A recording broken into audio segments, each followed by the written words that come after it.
Hello friends, आज की ताज़ा खबरों में आप सभी का स्वागत है। झारखंड की तमाम छोटी बड़ी खबर इस वीडियो में देखने को मिलेगी। सबसे पहले बड़ी खबर, झारखंड में आज शाम से संपूर्ण लॉकडाउन। दवा दुकान के साथ खुले रहेंगे दूध के दुकान। राजधानी रांची समेत झारखंड में स्वास्थ्य सुरक्षा सप्ताह की अवधि 24 जून तक के लिए बढ़ाई गई है। कोरोना की चेन को तोड़ने के लिए हर रविवार को संपूर्ण लॉकडाउन रहेगा।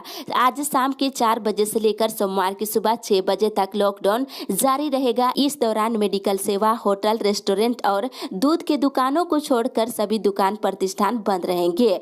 भीड़ को रोकने के लिए सरकार ने रविवार को कंप्लीट लॉकडाउन लगाया है, इसलिए जो भी जरूरी काम है उसे आज शाम के 4 बजे तक आप निपटा सकते हैं। वहीं रांची के उपायुक्त छवि रंजन ने रविवार को लॉकडाउन को सफल बनाने के लिए सभी चौक चौराहों पर अतिरिक्त पुलिस बल तैनात करने का निर्देश दिया है। इस दौरान बेवजह घूमने वालों के खिलाफ पुलिस सख्त कार्रवाई करेगी। साथ ही ट्रेन, प्लेन से सफर करने वालों को अपने साथ टिकट रखना होगा। टिकट दिखाने के बाद ही उन्हें आने जाने की छूट मिलेगी। इसी के साथ ही अगली बड़ी खबर मौसम विभाग से। झारखंड के कई इलाकों में भारी बारिश।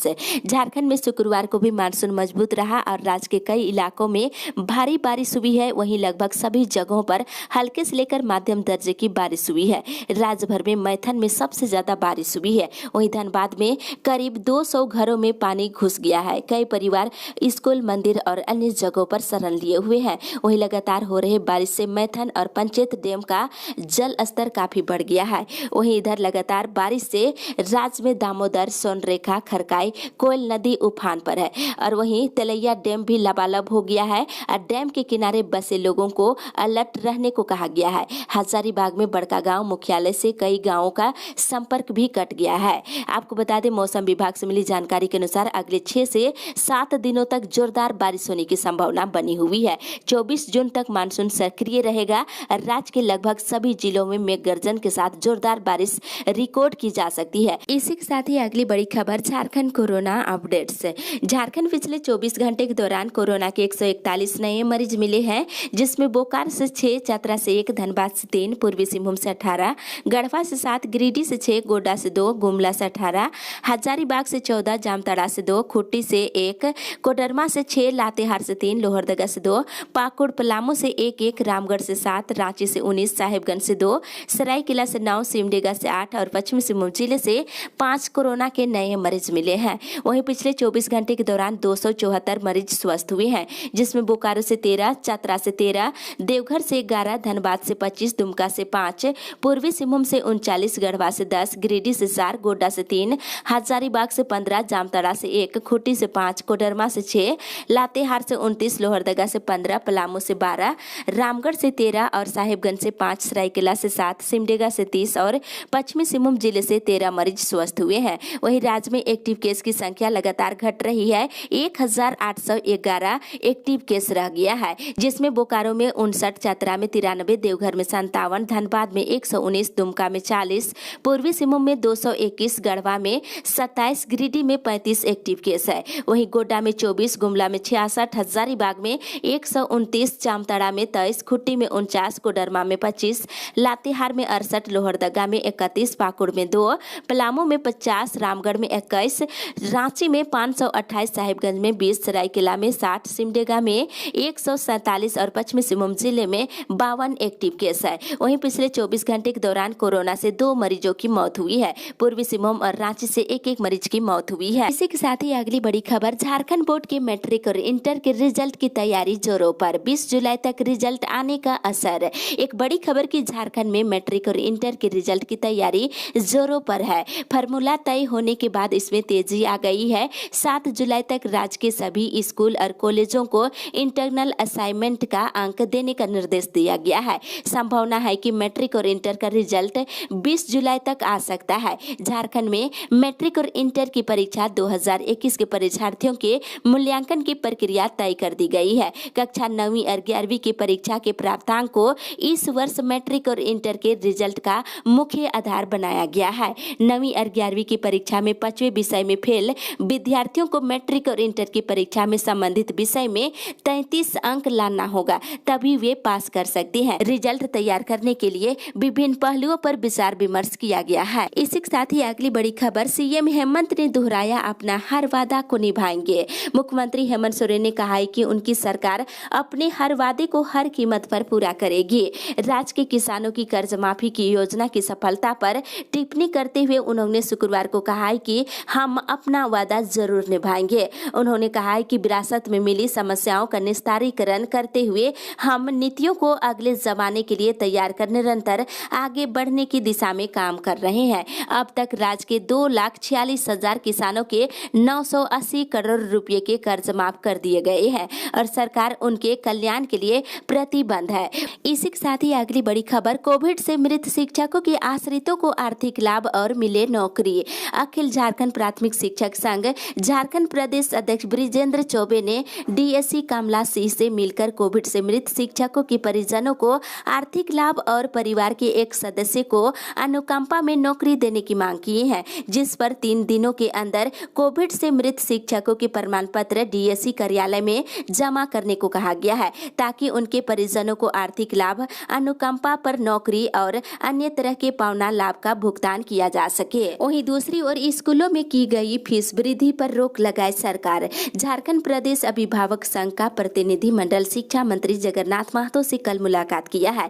झारखंड प्रदेश अभिभावक संघ के अध्यक्ष नंद किशोर सिंह चंदेल ने झारखंड के शिक्षा मंत्री से स्कूलों में की गई फीस वृद्धि पर रोक लगाने की मांग की है। साथ ही अनाथ बच्चों के फीस माफी को लेकर ज्ञापन दिए हैं। शिक्षा मंत्री ने कहा कि मुख्यमंत्री हेमंत सोरेन अभी बाहर में है, उनके आते ही इस मामले पर त्वरित कार्रवाई की जाएगी।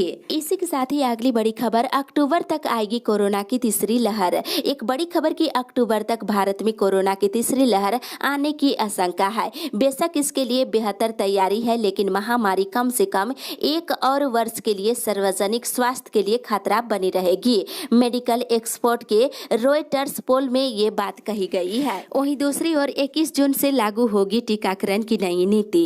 केंद्र सरकार कोरोना महामारी पर काबू पाने के लिए एक और नई टीकाकरण नीति लागू करने जा रही है। 21 जून से ये लागू होगी। इसमें 18 साल से ज्यादा उम्र के सभी नागरिकों के लिए टीकों की खरीद केंद्र सरकार ही करेगी। नीति आयोग के सदस्य डॉक्टर वी.के. पाल ने शुक्रवार को कहा है कि वैक्सीनेशन में नई गाइडलाइन के हिसाब से 21 जून से काम होगा। 18 साल से ज्यादा उम्र के सभी नागरिकों को केंद्र सरकार और राज्य सरकारों के जरिए मुफ्त वैक्सीन लगाई जाएगी। इसी के साथ ही अगली बड़ी खबर, बीएड के छात्रों का रजिस्ट्रेशन 17 तक।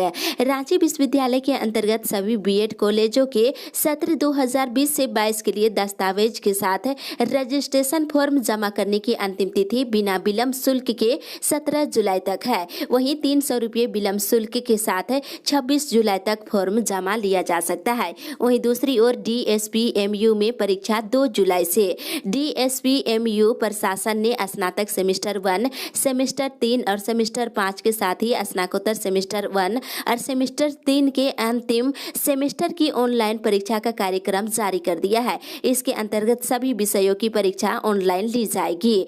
द्वितीय चरण की परीक्षा 2 जुलाई से 17 अगस्त तक होगी। पहले चरण की ऑनलाइन परीक्षा 14 जून से शुरू हुई है, जो 1 जुलाई तक चलेगी। इसमें विज्ञान और वोकेशनल के सभी विषयों के अलावा मानविकी में अंग्रेजी की परीक्षा ली जा रही है। वहीं दूसरी ओर मेडिकल पीजी परीक्षा रद्द करने से इनकार। सुप्रीम कोर्ट ने मेडिकल की पीजी अंतिम वर्ष की परीक्षाएं रद्द या स्थगित करने के निर्देश देने से इनकार कर दिया है। इसी के साथ ही अगली बड़ी खबर, ड्यूटी के दौरान मोबाइल इस्तेमाल नहीं करेंगे होमगार्ड के जवान।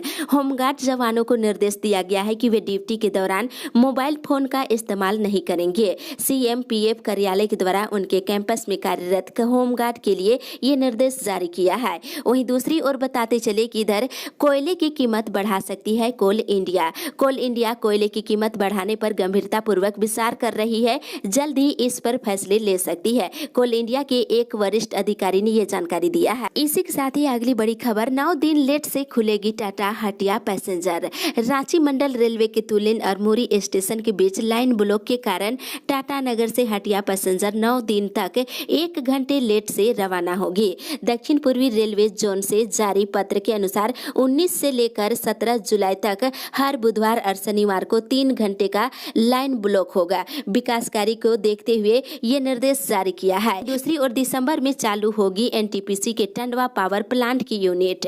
टंडवा में नेशनल थर्मल पावर कारपोरेशन के निर्माणाधीन north Karanpura super thermal power project से इस वर्ष बिजली उत्पादन शुरू हो जाएगा। परियोजना की 660 मेगावाट की 3 यूनिटों में से पहली यूनिट दिसंबर तक शुरू होने की उम्मीद है। इससे पहले इस यूनिट को इस वर्ष सितंबर में शुरू करने की योजना थी, लेकिन कोरोना महामारी के कारण 3 महीने का विलंब होगा। इसी के साथ ही अगली बड़ी खबर, महंगाई और बेरोजगारी बढ़ी, सरकार बेखबर।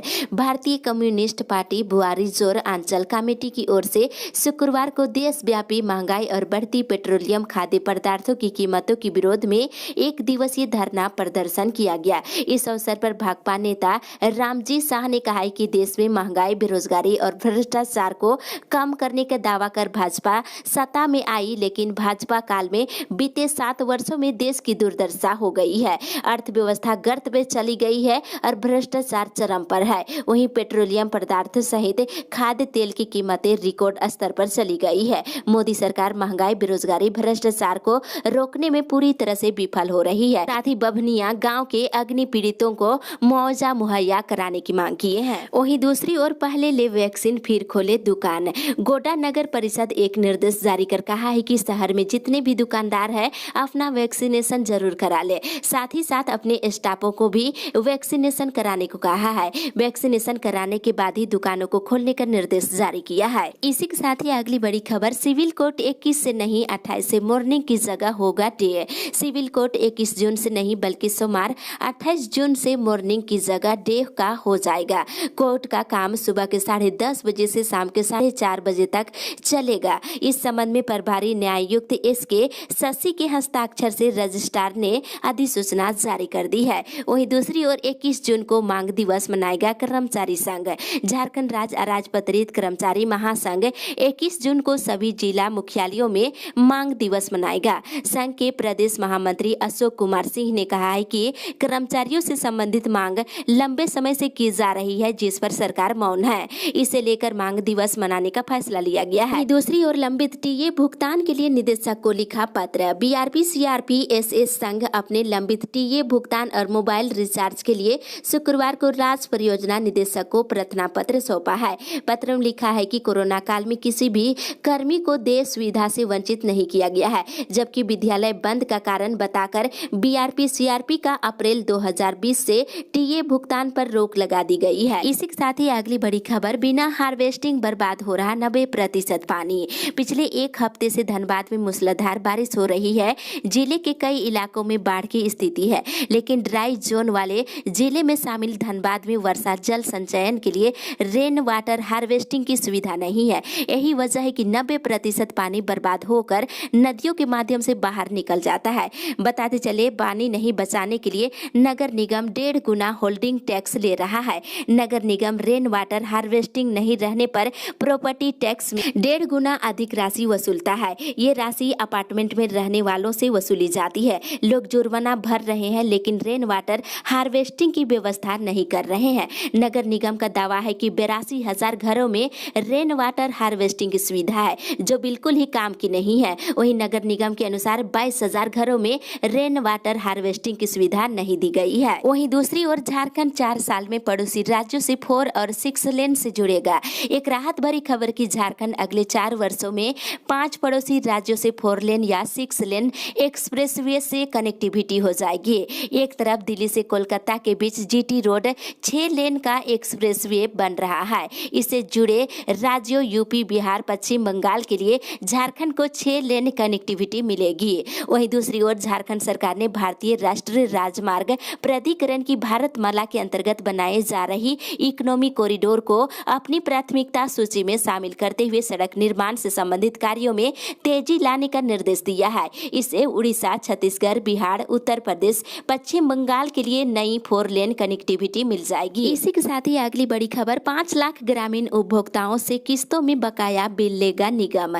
ग्रामीण इलाकों में 5,08,000 बिजली उपभोक्ताओं का बिल बकाया है। इसमें से कई ग्राहक ऐसे हैं जिन्होंने कई महीनों से विभिन्न कारणों से बिल का भुगतान नहीं किया है। बिजली वितरण निगम के अनुसार ऐसे ग्राहकों को प्रोत्साहित करने और राहत देकर बिजली बिल की वसूली के लिए एक मुफ्त जमा योजना की शुरुआत की गई है। योजना के तहत कोई भी ग्रामीण विद्युत उपभोक्ता 31 मई तक का अपना बकाया बिल ब्याज रहित जमा कर सकते हैं। इसके साथ ही ग्रामीण विद्युत उपभोक्ताओं को और राहत देने के लिए लिए निगम ने किस्त की भी व्यवस्था की है। वैसे ग्रामीण उपभोक्ता जो एक बार में अपने बिल का भुगतान नहीं कर सकते हैं, वे ग्राहक 4 किस्तों में अपने बिल का भुगतान कर सकते हैं। आपको बताते चले कि इस योजना का लाभ ग्रामीण आज से 31 सितंबर तक ले सकते हैं। योजना का लाभ केवल रांची ही नहीं, खुट्टी, गुमला, लोहरदगा, सिमडेगा के उपभोक्ता भी ले सकते हैं। इसी के साथ ही अगली बड़ी खबर, किसानों के बकाये का भुगतान करे राज्य सरकार। भाजपा के प्रदेश अध्यक्ष दीपक प्रकाश ने कहा है कि गठबंधन सरकार बिचौलियों की हितैषी बन गई है। उन्होंने शुक्रवार को किसानों के मुद्दे पर खेतों में धरना प्रदर्शन के बाद बोल रहे थे और किसानों की समस्या को लेकर प्रदेश भाजपा की ओर से राज्य सरकार के खिलाफ आंदोलन किया गया और पार्टी ने किसानों की कार्यस्थली खेतों में ही किसानों के मुद्दे पर धरना दिया और सरकार से राज्य के किसानों की बकाये की भुगतान करने की मांग की है। दूसरी ओर किसानों के समर्थन में भाजपा नेताओं का धरना सिर्फ दिखावा। झारखंड प्रदेश कांग्रेस कमेटी ने देश में काले कृषि कानून के खिलाफ पिछले 7 महीने से अधिक समय से आंदोलनरत किसानों की मांगों को दरकिनार कर भाजपा नेताओं और कार्यकर्ताओं के खेतों में दिए जा रहे धरना प्रदर्शन को नौटंकी करार दिया है। कांग्रेस ने भाजपा नेताओं के खेतों में धरना प्रदर्शन कार्यक्रम को किसान आंदोलन में शहीद 1000 किसानों का अपमान बताया है। इसी के साथ ही अगली बड़ी खबर, पुरानी पेंशन का लाभ देने के मामले में जवाब तलब। झारखंड हाई कोर्ट के जस्टिस आनंद सेन की अदालत में प्राथमिक शिक्षकों को पुरानी पेंशन का लाभ देने की मांग वाली याचिका पर कल सुनवाई हुई। सुनवाई के बाद अदालत ने इस मामले पर राज्य सरकार से जवाब मांगा है। वहीं दूसरी ओर एचईसी में दुकान किराया समस्या का जल्द होगा समाधान। जगन्नाथ नगर व्यवसायी महासंघ और एचईसी प्रबंधन के बीच दुकान के किराए की समस्या को लेकर एक महत्वपूर्ण बैठक कल हुई। बैठक में निदेशक कार्मिक MK सक्सेना ने महासंघ को विश्वास दिलाया है कि किराए पर चल रहे विवाद का जल्द से जल्द समाधान निकाला जाएगा। साथ ही इसमें दुकानदारों के हित को भी ध्यान रखा जाएगा। इस अपडेट में बस इतना।